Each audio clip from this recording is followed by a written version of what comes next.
Hello, everyone. I would first like to start off by saying thank you so much for participating in our educational lecture series. Your participation by watching the video and completing the quizzes is very meaningful because it helps to spread the knowledge of ABA and related principles. It empowers you as a caregiver with effective strategies to teach skills and manage behavior, and it also supports future funding by demonstrating the program's impact. Together, we are building confident caregivers, supported families, and brighter futures. Hello, and thank you for listening to Educational Lecture Series Part 2, Increasing Appropriate Behavior Using Attention and Items Effectively. In this PowerPoint, we'll explore how you can use simple strategies at home to help your child learn more positive ways to communicate and behave. Many children with autism experience frustration when they just don't have a reliable way to ask for what they want or need. But we'll show you how to teach these skills step by step using positive and natural interactions in your daily routine. Here's what we'll be covering today. Number 1, teaching your child how to ask for items and attention.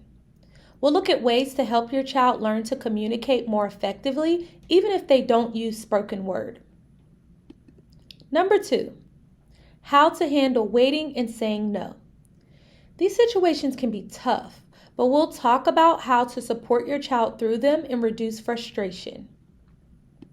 And number 3, how to respond in ways that increase good behavior and decrease challenging behavior.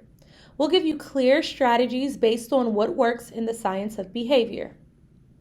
The goal here is to give you tools you can start using today to build more peaceful, productive routines at home. Why do we teach communication? Many behaviors, especially challenging ones, happen because a child can't yet tell you what they need. Think about a child who wants some juice, but doesn't know how to ask for it. They might scream, throw a cup. That behavior might be their way of saying, "Help me." But the good news is we can teach better ways to ask. These ways to ask can be using a word, a gesture, or a device. When we teach better ways to ask, many of those challenging behaviors go down when kids know how to get what they want in a positive way. They feel more confident and less frustrated, and this helps the whole family.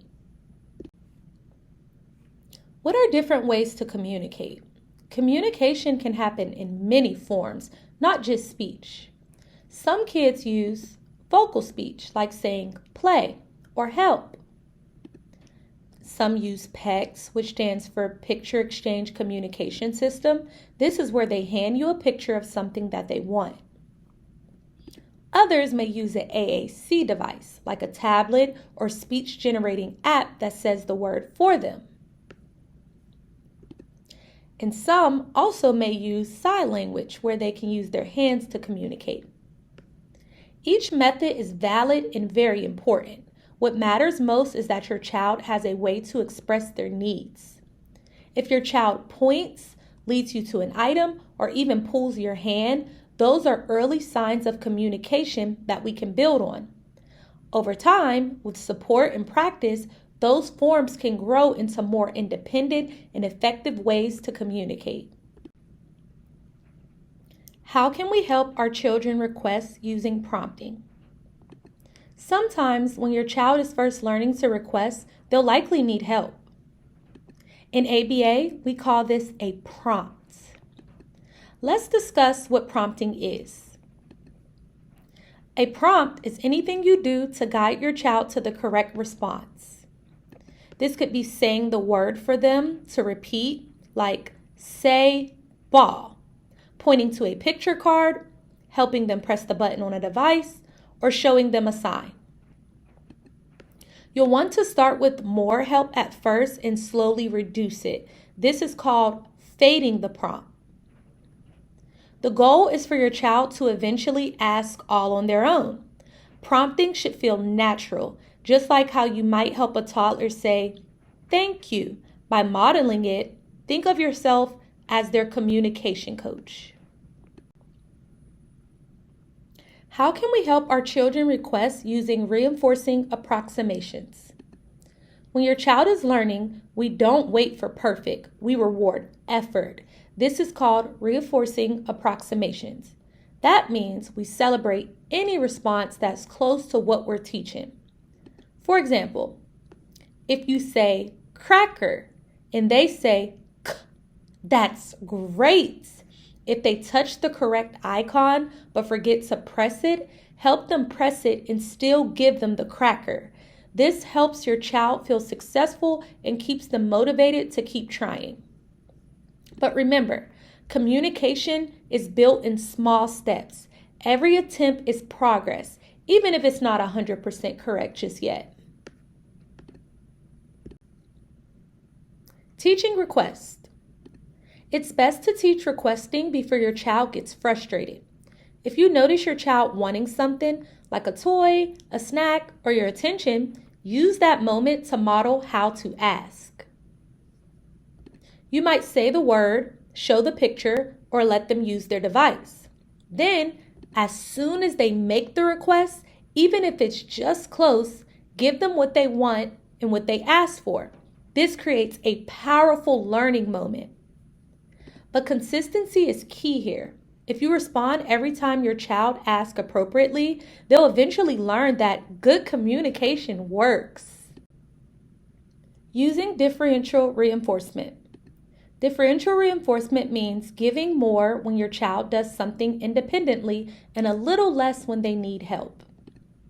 Differential reinforcement means that when a child asks for something by themselves, they get a lot of time playing with an item or a lot of your attention. For example, if your child says toy by themselves, let them play for 5 minutes. If they only say it with help, maybe they'll get 1 minute. This teaches them that if I do it all by myself, I get more of what I want. It motivates them to keep trying, and over time, they'll rely less on your help and more on their own communication. Requesting items. We want to give our children the words and tools they need to ask for what they want or need. You can create natural situations in your day where your child needs to ask for things. These are great teaching moments. For example, if your child reaches for a cookie, hold it up and wait. Then help them hand over a picture or say cookie before giving it to them. Another example is if they watch a show, hold the remote until they ask. You might model, "Where's the remote?" and have them repeat it. Remember, you're not being mean by withholding an item until they ask. Instead, you're teaching them that asking gets results. These little pauses in your routines turn regular moments into learning opportunities for your child. Requesting attention. Sometimes children want your attention but don't know how to ask for it. They might whine, interrupt, or even act out. But just like we teach kids to ask for toys, we can teach them to ask for attention the right way. You might model or prompt, "Play with me. Can I have a hug?" Or even have them hand you a picture of you or your name. When they ask right away, give your full attention. This can be through making eye contact, smiling, talking, or playing. But be sure to respond quickly and positively. This shows them that kind, appropriate requests are the best way to connect with you. But what if they can't wait? Waiting is hard, especially for young children and children with limited communication. But you can start with very short wait times. For example, say, "Wait 1 second. Now you can have it." Then gradually increase those times. Praise them for waiting, even if it's just a few seconds. Say, "Thank you for waiting so patiently." You can also use tools like visual timers, countdown boards, or first then pictures. First clean up, then snack. These help your child to know that waiting has an end point and makes it feel more manageable for them. And what if the answer is no? Sometimes we have to say no, and that can be tough for children. Remember to be kind but firm. Instead of just saying no, offer a choice if you can. For example, no cookie right now, but you can have grapes or apples. By offering a choice, this helps your child to feel like they still have some control, even when they can't get exactly what they wanted. Over time, this helps them to accept limits more calmly. But what if they get upset? If your child gets upset or has a meltdown, it is important to stay calm. We know it's hard, but your response teaches a lot. You can try using an empathetic tone. I know it's hard to wait. Then give minimal attention to the meltdown itself. This means not explaining, not reasoning, and not giving the item during the big reaction. Wait for calm. Once your child is calm, you can then follow through with the original plan. This teaches them that big reactions won't change the rules, but calm communication will. Let's review the key points from today. Number 1, give more when your child asks independently and less when they need help. Number 2, stay calm and consistent if you see the challenging behavior. Number 3, celebrate all progress, both big and small. Number 4, reinforce appropriate communication right away. Don't wait. And number 5, remember to teach waiting in small steps. And most importantly, praise their effort.